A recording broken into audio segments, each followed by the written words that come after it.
दोस्तों नमस्कार। स्वागत है आपका हमारे इस YouTube मंच पर। दोस्तों महज 22 घंटे बाद, जी हां 22 घंटे बाद हिंदुस्तान नए डायरेक्शन में जा रहा है, एक नई दिशा में जा रहा है। और जो ट्रेलर पहले चरण के चुनाव में दिखा, 22 घंटे बाद उसकी इंटरवल के पहले की लगभग आधी फिल्म खत्म होने जा रही है। दूसरे चरण का चुनाव होने जा रहा है।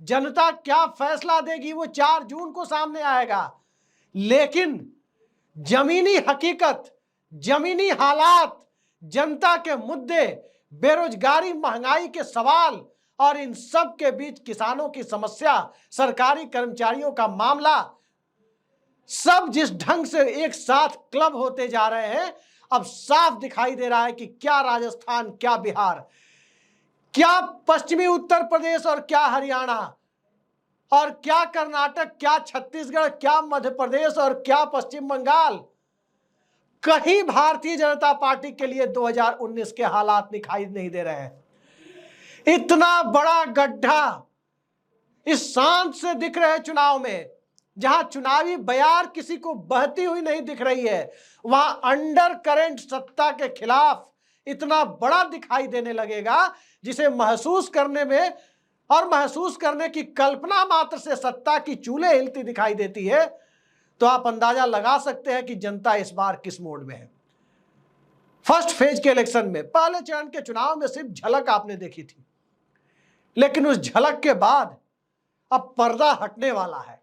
और महज 22 घंटे के बाद, दिल थाम कर इंतजार कीजिए, महज 22 घंटे के बाद आपके सामने एक बदला हुआ हिंदुस्तान नजर आने जा रहा है। और ये हिंदुस्तान बदल कैसे रहा है?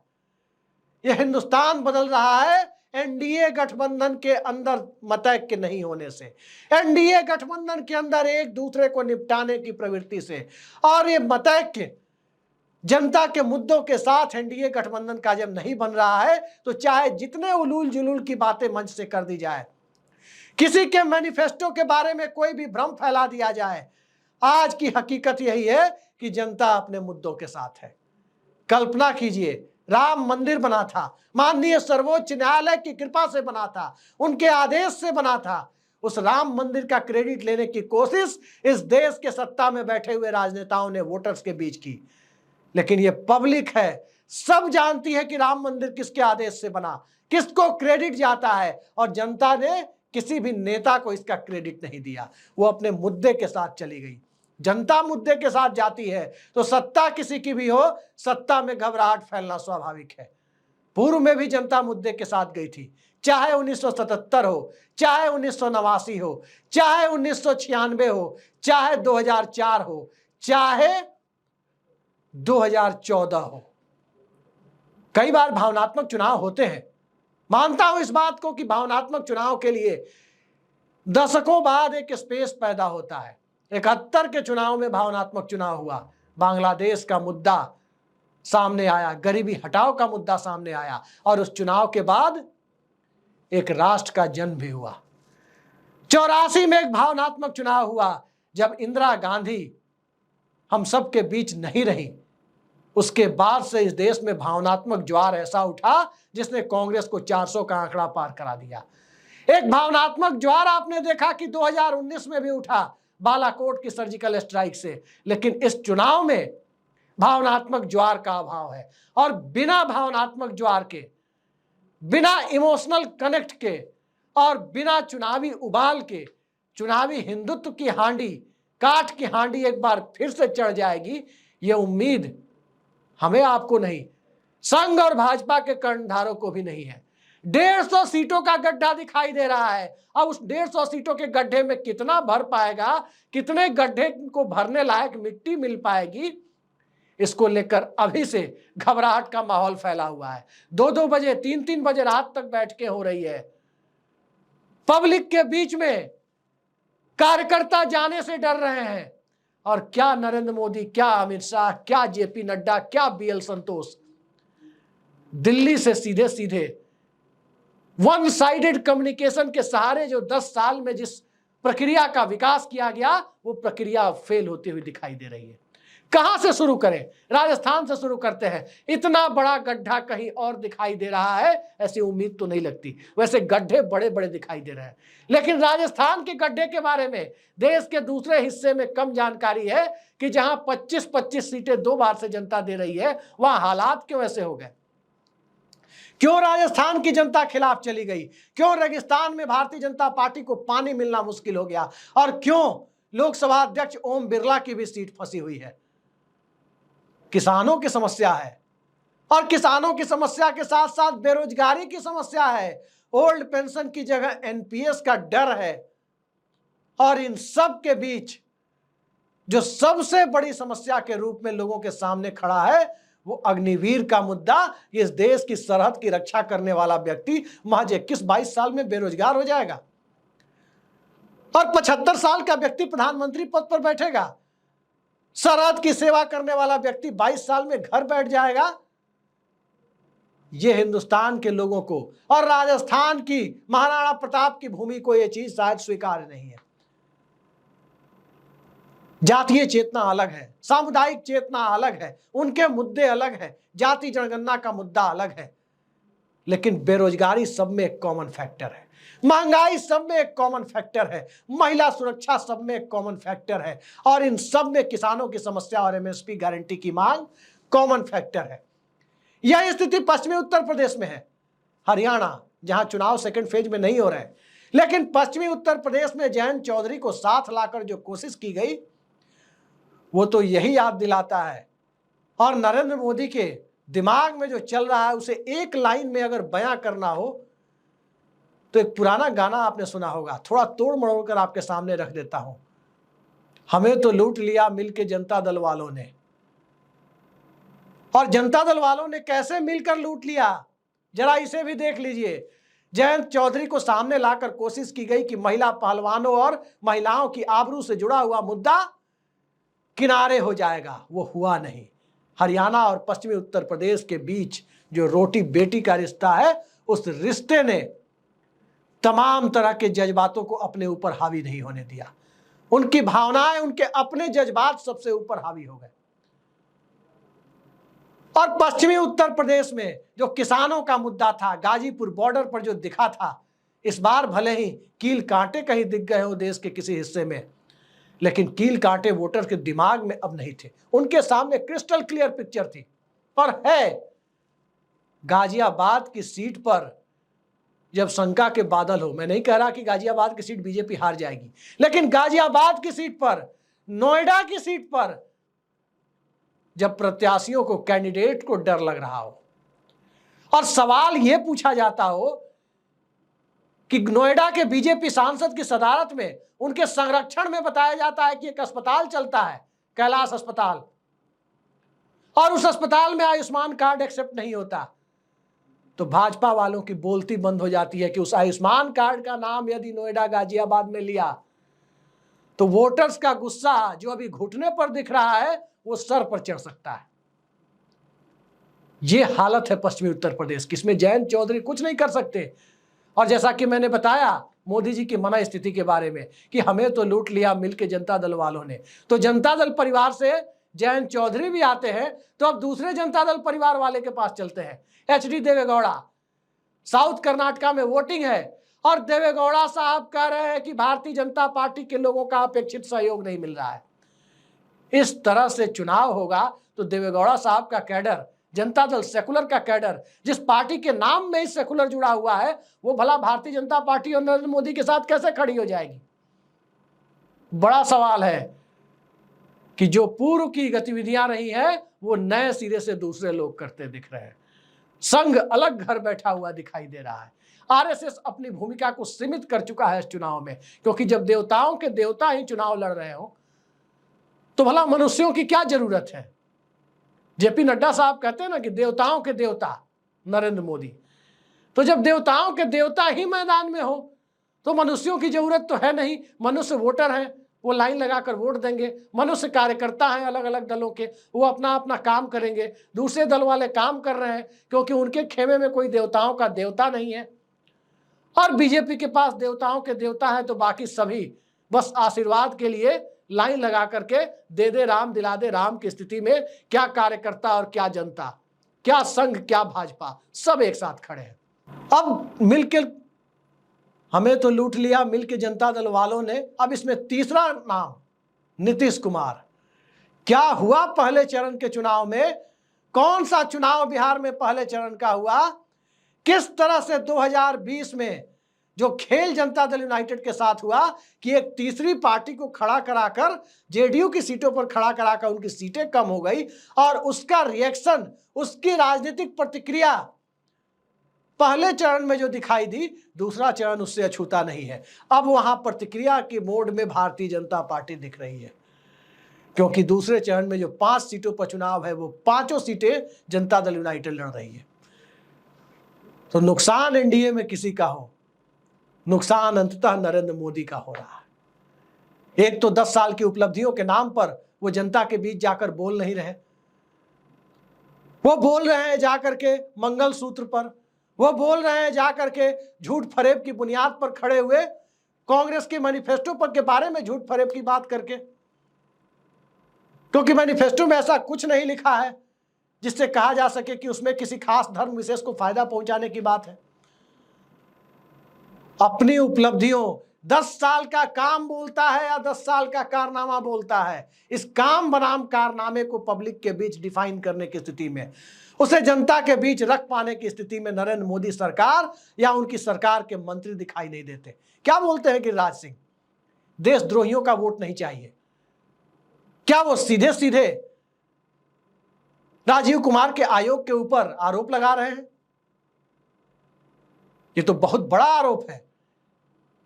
आखिर देशद्रोहियों को वोटर किसने बनाया है?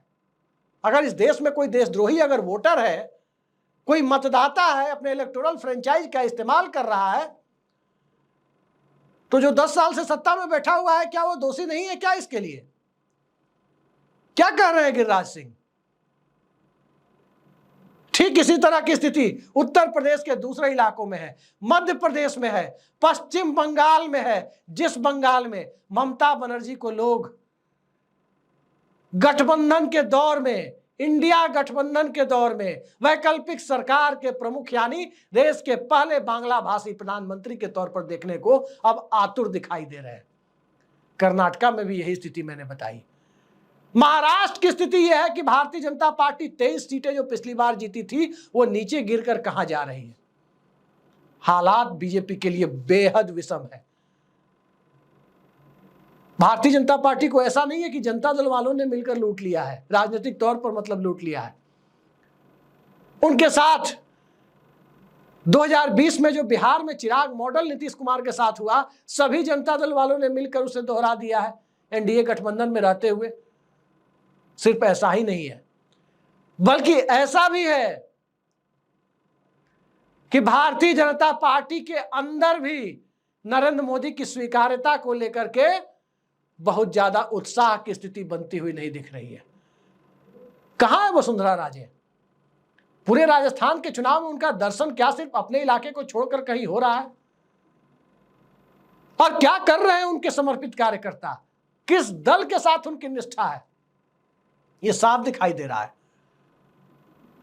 जो स्थिति 2019 में राजस्थान में कांग्रेस की थी, तब कांग्रेस की सत्ता थी, तब सीएम नहीं बनने का मलाल, मुख्यमंत्री नहीं बनने का मलाल सचिन पायलट को था, वो बिखर चुका है।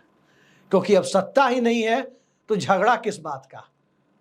अशोक गहलोत भी भूतपूर्व मुख्यमंत्री, सचिन पायलट भी सत्ता से बाहर, सत्ता की होड़ से 5 साल के लिए बाहर। अब वही लड़ाई भारतीय जनता पार्टी में दिख रही है कि सत्ता की सबसे बड़ी दावेदार और 10 साल की मुख्यमंत्री वसुंधरा राजे सत्ता की होड़ से बाहर, भारतीय जनता पार्टी में एक मार्जिनलाइज पॉलिटिकल प्लेयर की तरह, 12वें खिलाड़ी की तरह अपनी भूमिका को देख रही है। तो क्या हो सकता है राजस्थान में?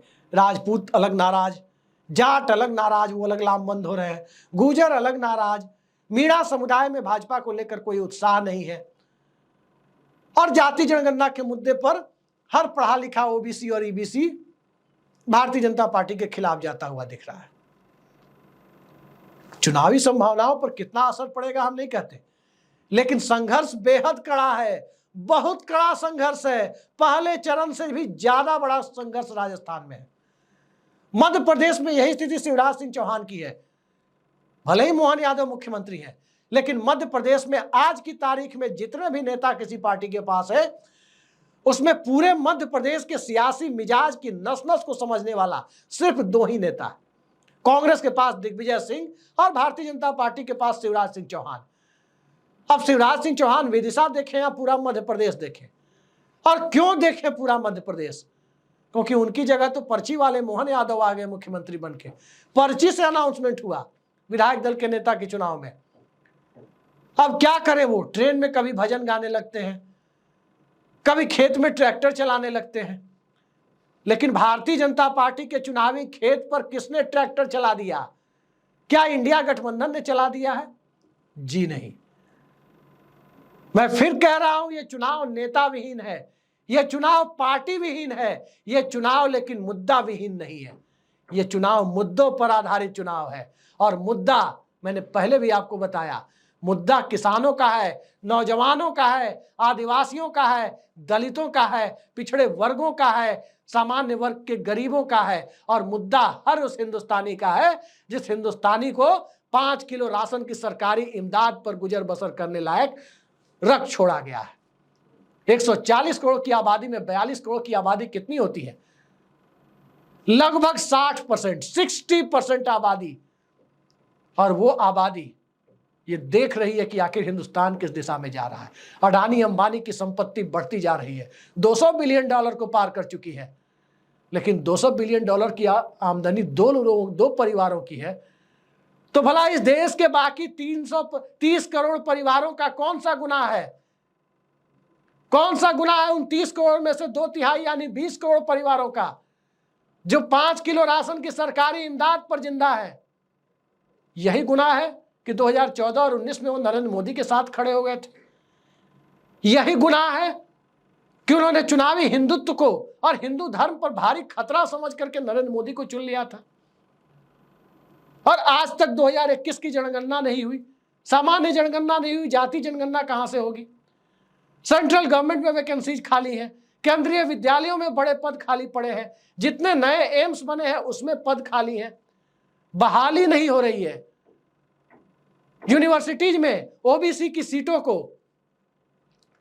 कई जगह देखा गया कि एनएफएस कर दिया जा रहा है, नॉट फाउंड सुटेबल। यह हालत हो गई है।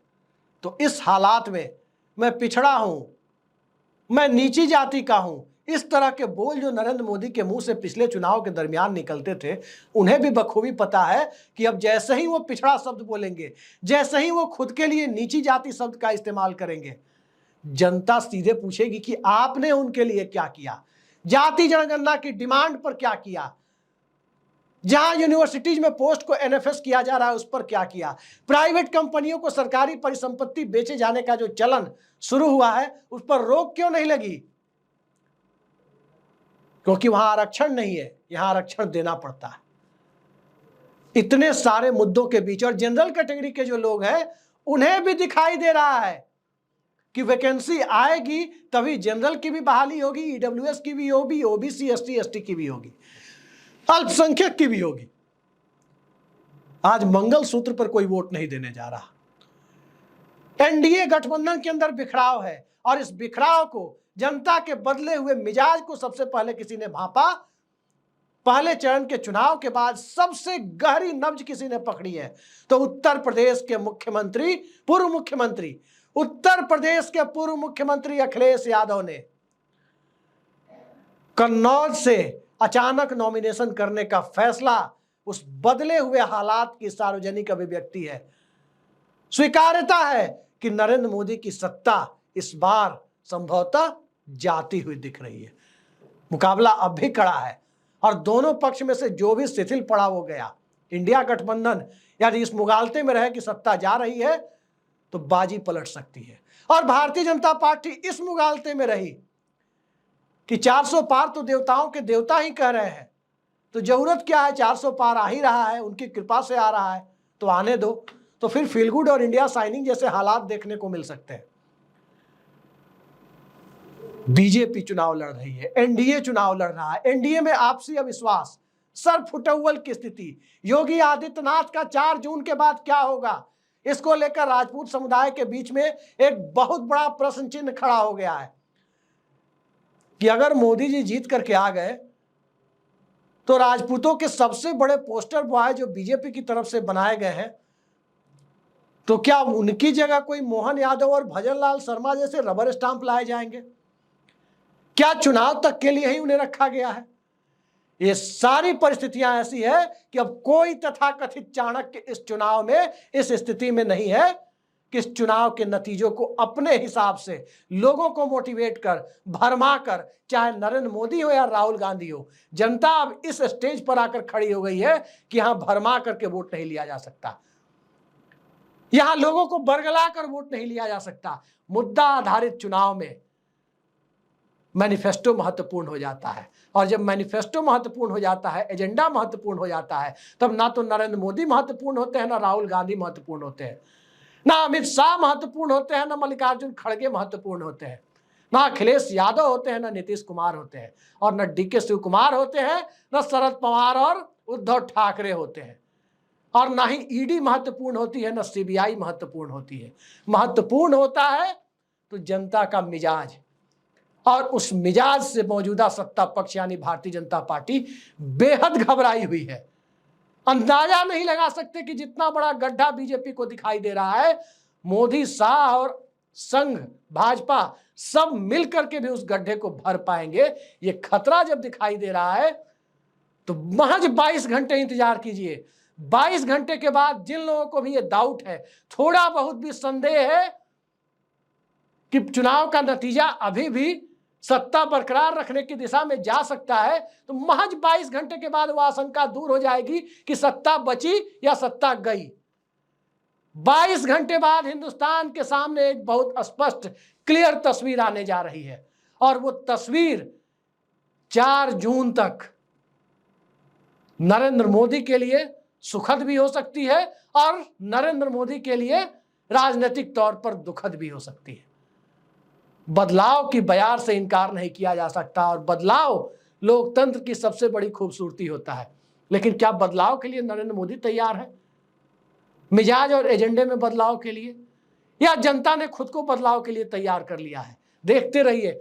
महापर्व का पहला दिन 19 अप्रैल को आपने देख लिया, दूसरा दिन कल देखेंगे। सभी वोटर से हमारी अपील है, एक नागरिक के नाते, एक पत्रकार के नाते अपील है कि आप लोग वोट देने जरूर जाएं।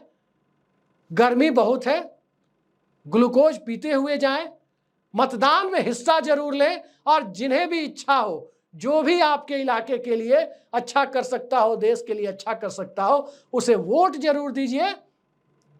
और वोट देते वक्त किसी भी प्रकार के प्रलोभन, जातीय या धार्मिक आधार को स्वीकार मत कीजिए। आज के लिए इतना ही। नमस्कार।